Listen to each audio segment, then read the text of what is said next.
In celebration of the Lunar New Year, Chinese people all over the world love eating noodles because those long strands basically mean you're gonna have a happy and long life during this year and lots of prosperity. So today I'm here at Landers shopping for all these Asian noodles, and I'm gonna show you some of my basic and favorite stir-fry noodle recipes, and it's gonna be so good, trust me.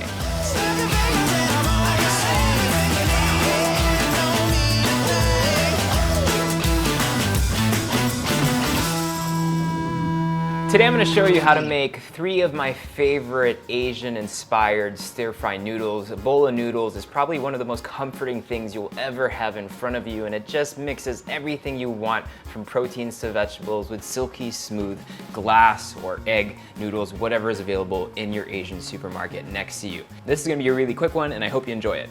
So we're going to be using some dried egg noodles for our beef and broccoli stir-fried noodles, a staple in various Chinese American restaurants you go to. Even some Chinese restaurants also do it.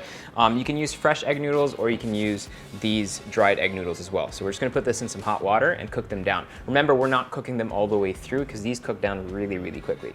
While that's happening, very simple, we're gonna prep the beef for the recipe. I've got a beautiful piece here of tenderloin. We're gonna slice thinly.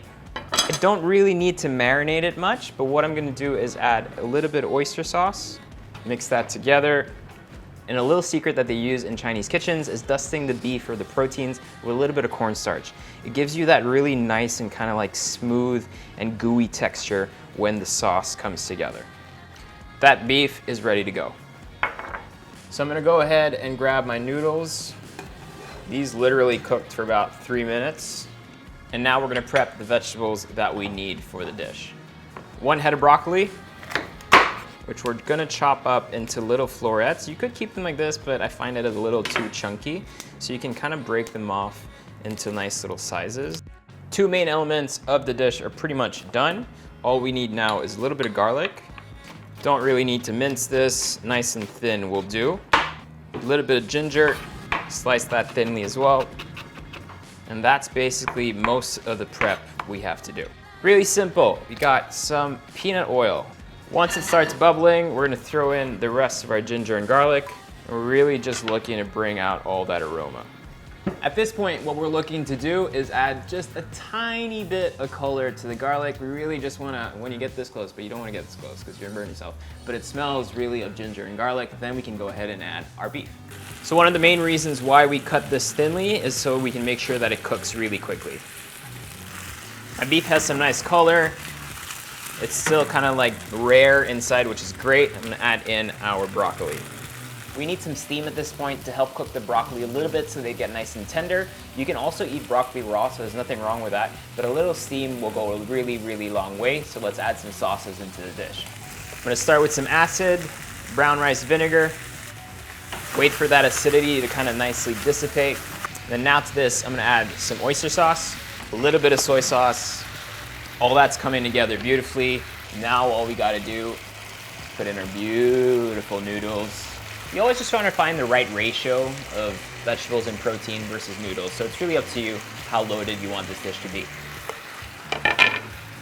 To finish up, sesame oil and just a tad bit of sugar. And that is basically done. This looks absolutely delicious, and it literally took like 10 minutes to put together. Let's try it out. So I'm looking for some sweetness, some oyster sauce, a little bit of acidity from the vinegar, and just really soft beef. Noodles are perfect. Broccoli still has that nice crunch. Yeah, perfect. See, that cornstarch makes all the difference. It just coats your mouth in all that sauce that just bounds together while you're cooking it. Winner dish.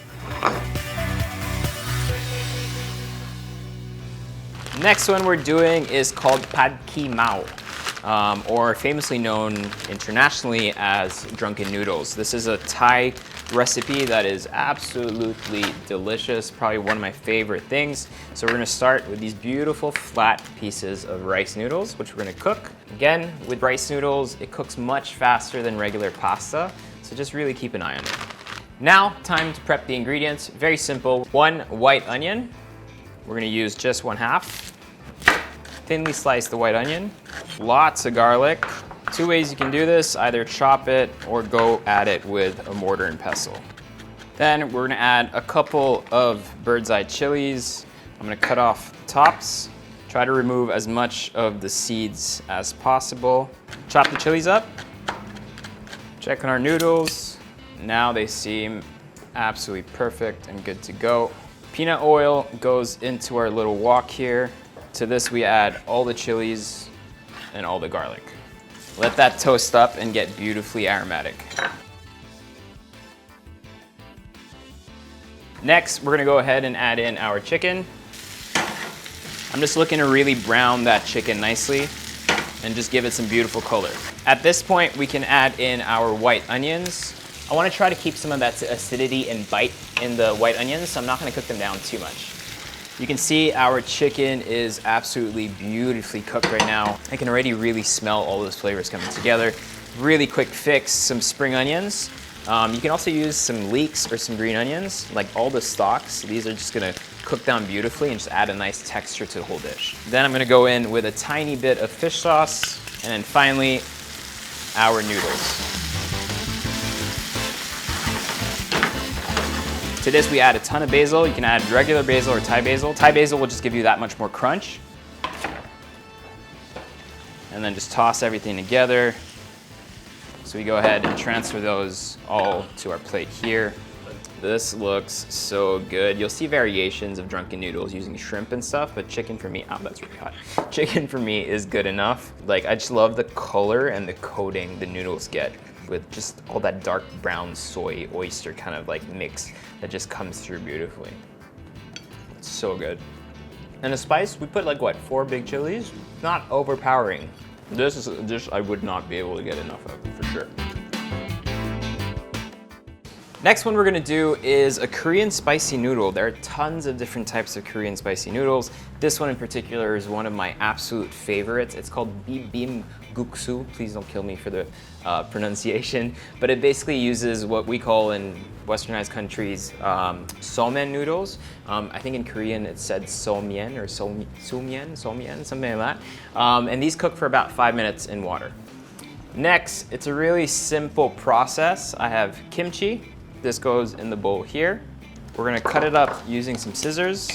You don't have to chop it up too finely. Nice little chunks will do. Then to that, we're gonna be adding 2 tablespoons of gochujang, about a tablespoon of rice vinegar, a small teaspoon of honey, 1 tablespoon of white sugar, about a tablespoon of sesame oil. Mix all that together.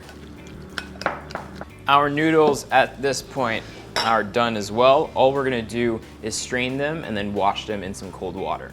In a little pot here, I'm toasting some sesame seeds. You can actually buy toasted sesame seeds in most Korean supermarkets, or you can buy regular sesame seeds and then go ahead and toast them yourself. We're gonna go ahead and make sure we pound that.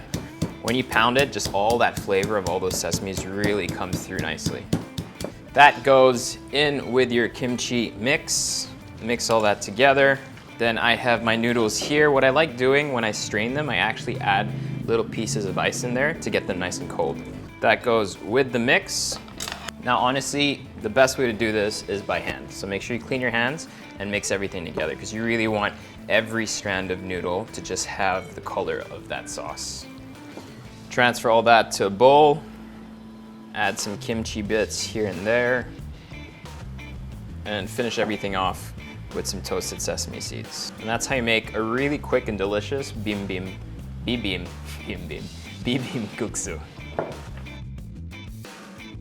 If your kimchi isn't like a really fermented, extremely briny kimchi, then you can add a little bit more rice vinegar, but this right here is perfect.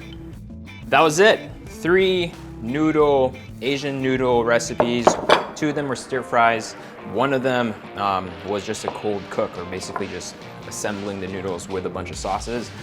They are all absolutely delicious, and I hope you guys try them out, because trust me, you will not regret it. They're really quick to make and just perfect for a pinch when you just need that big punch of flavor that you expect from Asian food.